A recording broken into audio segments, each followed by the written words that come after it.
जय श्री राम दोस्तों। हिंदू ग्रंथों में सबसे प्रसिद्ध गाथा रामायण की है, जिसमें विभिन्न प्रकार के चरित्रों के बारे में बताया गया है कि प्रत्येक चरित्र अपने जीवन से कुछ महत्वपूर्ण सीख देता है। यदि कोई व्यक्ति अपने जीवन में रामायण में बताए गए किसी एक भी चरित्र के जीवन का अनुसरण करे तो यह निश्चित है कि वह अपने जीवन में ना तो कभी हार सकता है और ना ही कभी निराश हो सकता है। ऐसे ही अद्भुत चरित्र के बारे में आज हम आपको विस्तार पूर्वक बताने जा रहे हैं। वह नाम है मेघनाथ, जिसे इंद्रजीत के नाम से भी जाना जाता है। एक महान योद्धा के रूप में देखा जाने वाला मेघनाथ लंकापति रावण का सबसे बड़ा पुत्र था।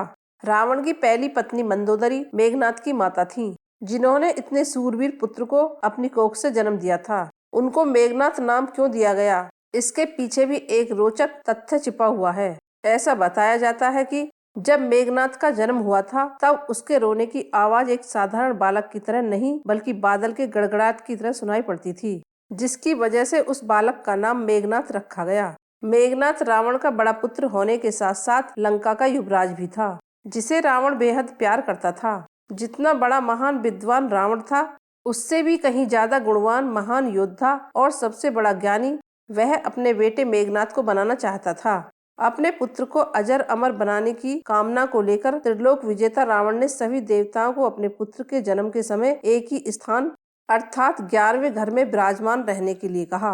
मेघनाथ के पैदा होने से पहले ही रावण को इतना ज्यादा मोह अपने पुत्र से हो गया था कि उसने ग्रहों की चाल को ही बदलने की कोशिश कर डाली, परंतु भगवान तो अपनी माया अपने अनुसार ही रखते हैं। इसलिए शनिदेव ने रावण की आज्ञा का उल्लंघन किया और सारे ग्रहों से अलग 12वें घर में जाकर बैठ गए, ताकि मेघनाथ अजर अमर की उपाधि न प्राप्त कर सके। पर मेघनाथ को मिला ब्रह्मा का वरदान। पौराणिक कथाओं के अनुसार स्वर्ग पर अपना आधिपत्य जमाने के लिए जब रावण ने स्वर्ग के देवताओं पर आक्रमण कर दिया, तब उस समय मेघनाथ भी उस युद्ध में रावण के साथ था।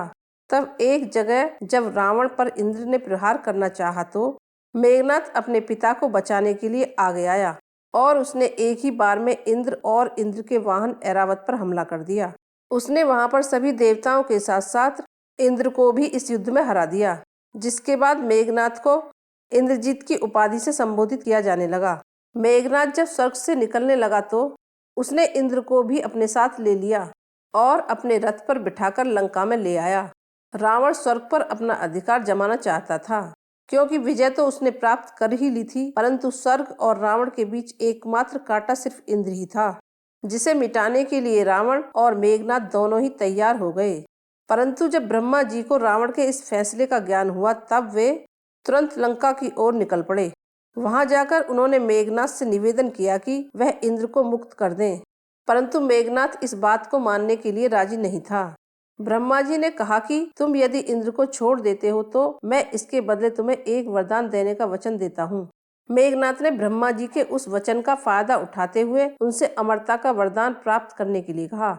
तब ब्रह्मा जी ने मेघनाथ को समझाया और कहा कि अमर होना इस प्रकृति में किसी भी जीव के लिए संभव नहीं है, क्योंकि यह तो प्रकृति के ही खिलाफ है। तब उन्होंने मेघनाथ से कहा कि वह कोई दूसरा वरदान मांग ले। मेघनाथ अपनी बात पर अड़ा रहा। तब ब्रह्मा जी ने मेघनाथ से कहा कि यदि वह अपनी मूल देवी निकुंभला देवी का यज्ञ करेगा और वह यज्ञ जब संपूर्ण हो जाएगा तब उसे एक ऐसा रथ प्राप्त होगा जिस पर बैठकर वह किसी भी शत्रु के सामने युद्ध में पराजित नहीं हो पाएगा और ना ही उसकी मृत्यु होगी। परंतु ब्रह्मा जी ने मेघनाथ को यह कहते हुए भी सावधान किया कि केवल एक ही व्यक्ति इस पृथ्वी पर ऐसा होगा जो मेघनाथ का अंत कर पाएगा। वह केवल वही व्यक्ति होगा जो 12 वर्ष तक सोया न हो। इसी वरदान के कारण केवल लक्ष्मण जी ही एक ऐसे मानव थे जो मेघनाथ को मृत्यु के घाट उतार सकते थे, क्योंकि वह वनवास के दौरान लगातार 14 वर्षों तक सोए नहीं थे। इसी कारण राम जी और रावण युद्ध के दौरान युद्ध क्षेत्र में लक्ष्मण के हाथों ही मेघनाथ का अंत हुआ। मेघनाथ बहुत ही शक्तिशाली था। ऐसा कहा जाता है कि मेघनाथ जैसा शक्तिशाली व्यक्ति आज तक नहीं हुआ जो तीनों देवों से प्राप्त शक्ति अर्जित कर पाया है।